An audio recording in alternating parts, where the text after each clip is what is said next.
last, I'd like to begin with a small shlok. Gananam tva ganapatigum havamahe kavim kavinam upamashravastраvam jyeshtarajam brahmana brahmanaspata anashrimvan urtihi chetasadanam. And I'm feeling the vibes since the morning. Not that Ganesh being my favorite god, but yes, the meaning of this shlok has been so much imbibed in me since as a kid, when we were taught by my parents. What it means is the Gana, which is the group of prayers, and Ganpati being the Lord of all prayers. That is why Lord Ganesha being prayed first in any auspicious event. So may that Lord, who is the wisdom of the wise, may that Lord be present in this area by our invocation. So we are inviting Lord Ganesha and celebrating his birthday and also celebrating the collaboration between the academia and the industry on two different levels today. So a very good morning and a very, very warm welcome to all the guests, our students and delegates present with us in our campus today. I will take this opportunity, and I'm glad I'm given this opportunity, to welcome here with us at Lloyd campus the dignitaries from PhD Chamber of Commerce, Mr. Naveen Seth. Thank you, sir, for being with us today. Mr. Mayank Chatwal, the reason why we are signing an MOU with PhD Chambers of Commerce today. Other seniors from PhD Chambers of Commerce with us and here to join us. The entire team of Celebral Technologies, and a very, very warm welcome to you once again that you're here with us today. Today marks the beginning of yet another chapter in Lloyd, when we come closer, one bit closer to the industry again. And why is this so relevant? Why do we keep talking about academia and industry? Because that is the ultimate goal. Why are we here today? Why are we studying in this campus? Because one day we want to go join the corporate. So Lloyd as a platform is getting one bit by one bit closer to the industry, and this collaboration today is going to be a huge leap when we take many steps and get associated with industry on a different level by inaugurating the Center of Excellence of Celebral Technologies within Lloyd campus. Also, today I'm glad that we have so many students with us. I was not expecting that we have a huge gathering of students as well because classes are running. So if I could just understand, for the sake of the next 5 to 6 minutes that I'm going to be talking on the stage, so how many under the age of 25 here in the hall? So that's the majority. That is, and I will not ask others, the other demographics maybe we can discuss later, under 40 and under 50. But majority of the people present here, say 75 to 80% of us here today, are under 25, as I can see. And that symbolizes the average demographics of India. Maybe not under 25, but the average age of Indian population as in 2020 was 29. And that is such a strength that India has. Now it is up to us, up to the higher educational institutes, up to the nation, and up to the policies that are made, how we are able to leverage that average age of 29. That is the most productive age. And we have an advantage because the entire world, including Japan, average age 46, Europe, average age 47, US, average age 40, which stands now. So they are an aging population. Whereas India is the youngest population as we stand today. We can be the most productive provided we are given a right platform. Otherwise, this entire demographic dividend that is an advantage can turn into a demographic disaster. And I'm proud to say that a higher educational institute like ours is going to take supreme advantage of this demographics.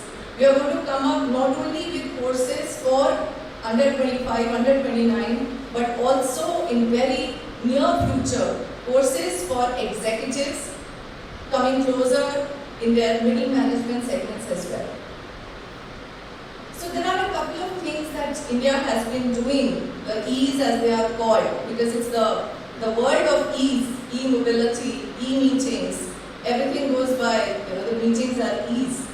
So there are a couple of E's that I am fond of. First is expansion. We have seen how India has expanded from a high illiteracy rate during 1947 to now when the literacy rate is increasing more and more. In fact, by recent survey, which was done by the Labour Organization, was seen that India is soon going to be having 292 million students who are going to be coming up in higher education because they are in the schools right now.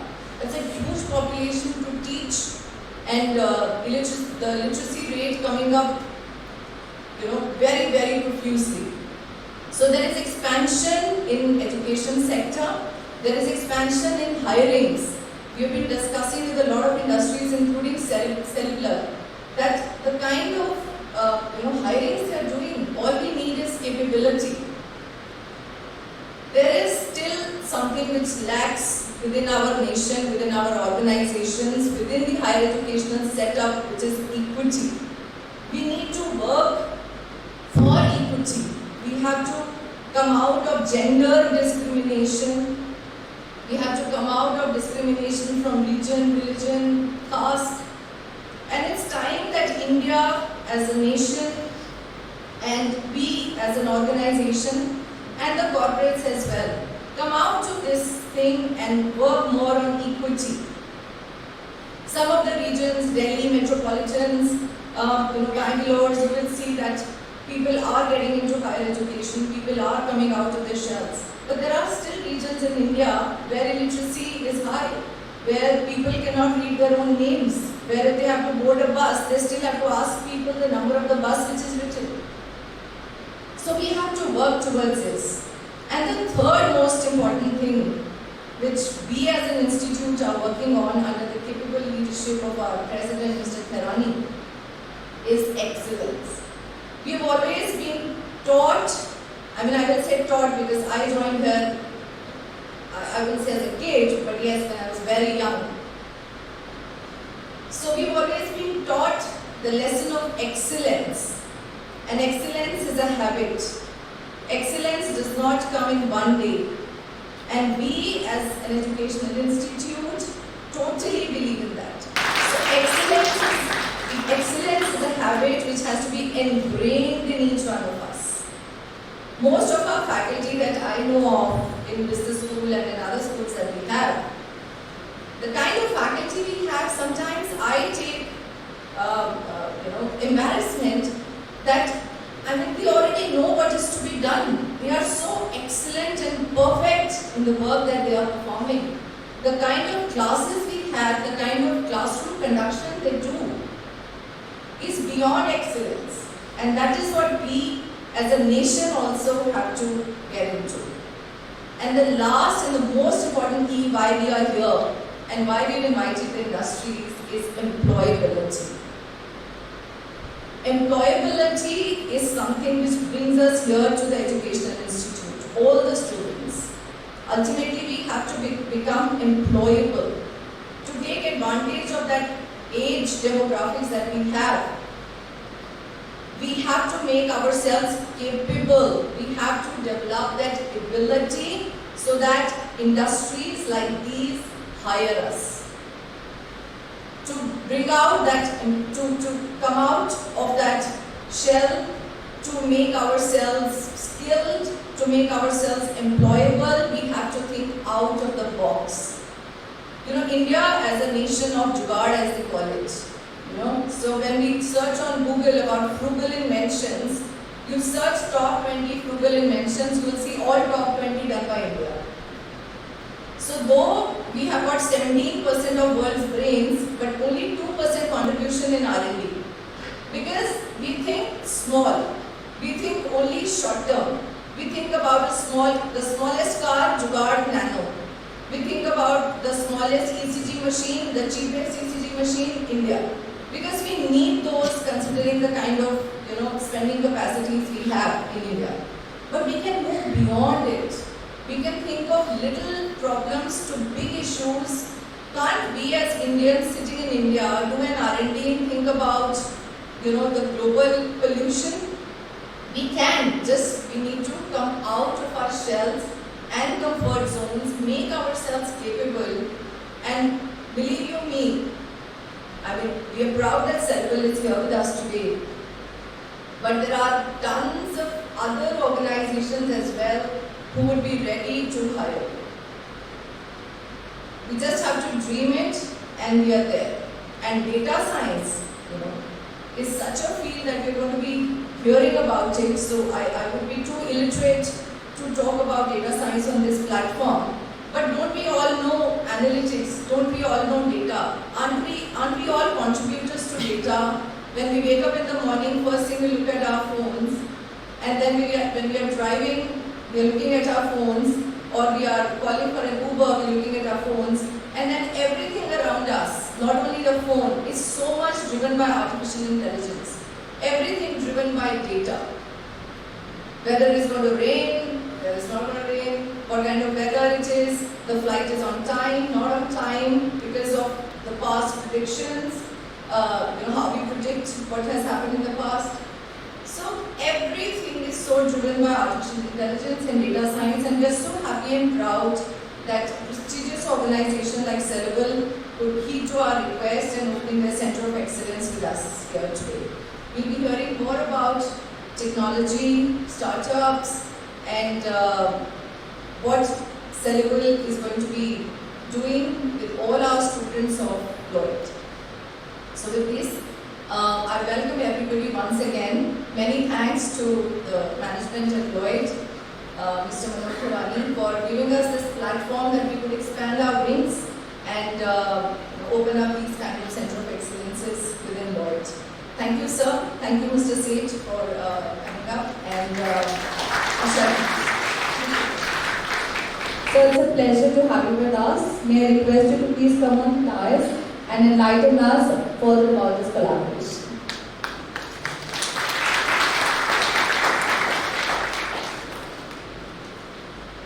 Good morning to you all, and first of all I wish you all a very happy Ganesh Chaturthi and my best wishes to all of you.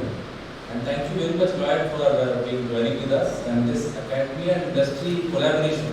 This is what our motto from the chamber is. We have been, as we were discussing in the morning also, in most of the institutes and universities, we are signing up MOUs so that interaction can happen between the students as well as the industry. Because we do a lot of activities in the chamber. We have expert committees on different sectors. You name these sectors and we have an expert committee on that. By expert committee, what I mean is that we have the industry people who are actually part of that committee as chair, coaches and members with whom we interact day in, day out. And that is how you can also start interacting with them when we do webinars or seminars or any other activities. And we also organize factory visits also so that you can understand how it actually works. And then those people can come here also in the faculty and talk about their experiences with you. You can visit their factories and understand that internships can also be done. And then campus interviews can also be done, as Professor Ramna was just mentioning that when we come to the institute to study, the aim is to get a good job, your career. That is how you can start from day one when you are here, when you are interacting with the industry. Like recently we did a factory visit with Kajarias. So Kajarias is very near to on the way to Rajasthan. So their factory is state of the art.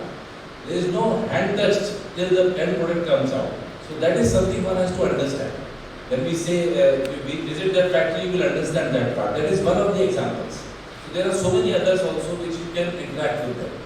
So just coming back to the topic where we are today, that the MOU signing which we have done, we are really happy and proud to be associated with Lloyd for that. And we assure you that we will help you and work very closely with you. We have presence in almost 16 states in India. So you can feel us as your extended arm there. Wherever you feel our support and whatever is there, we are always there to be with you. And as we were joking in the morning also, we are just 170 years young organization. We started way back in 1905. We don't look that young, but we are that young still. So that is how, because most of you are, as we just said, under 25. So when I was 25, I was talking to Dipanshu in the morning, I was very scared of going to these schools. I was always a backbencher. So today sitting on the front was really something. I always feel whenever we go to any university, like Sharda, when we were having that tea also, the same nostalgia comes. That I always used to sit at the corner so that nobody can see me. So here when we are talking, so this feels very proud that way. So you also, everybody can come forward that way. So Chamber can give you that kind of an opportunity where you can come, work there also as internships also, and go to the industries also. So I think recently the students also visited one of the program Institute of Gati Shakti. So similarly, I think regularly we have programs. So you can come and attend those programs. Most of the programs now we are doing hybrid. If you are not able to travel that long, so at least you can attend that way. And whatever queries you have on that, feel free.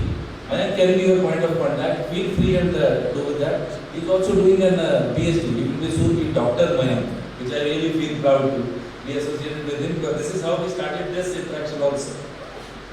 So I think the kind of knowledge sharing session which we are doing in the networking will be very helpful to you all. And I think this will not only help you in gaining the knowledge, but at the same time it is imperative for your future growth as well. As cliche it may sound that God help those who help themselves. It is the same for aspiring management graduates and postgraduates like you, who have been on your toes to grab an opportunity that might come outside the premises of your management institute. That is what I was mentioning on that part.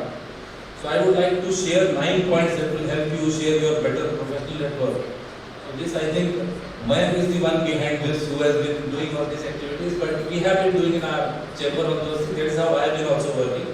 First is that be micro-ambitious. Put your head down and work with crowd on whatever is in front of you. You never know where you might end up.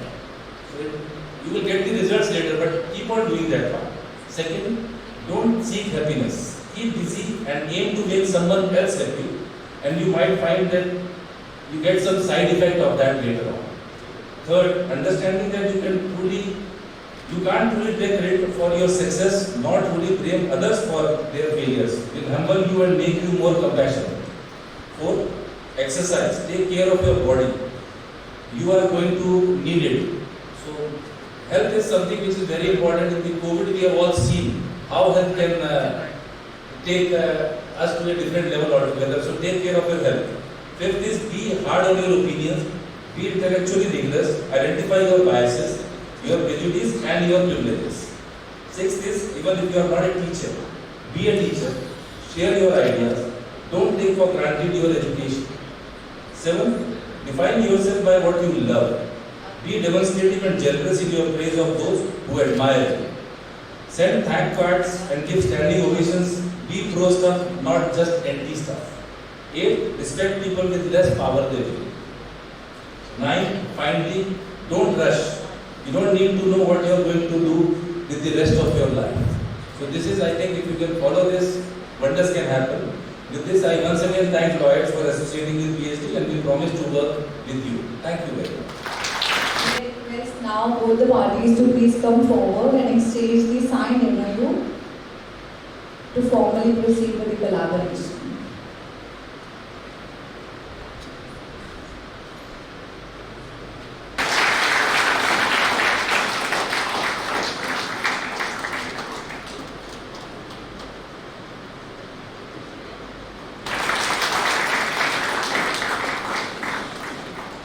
We thank both our guests for taking out time from the hectic schedule and making this event special for all of us.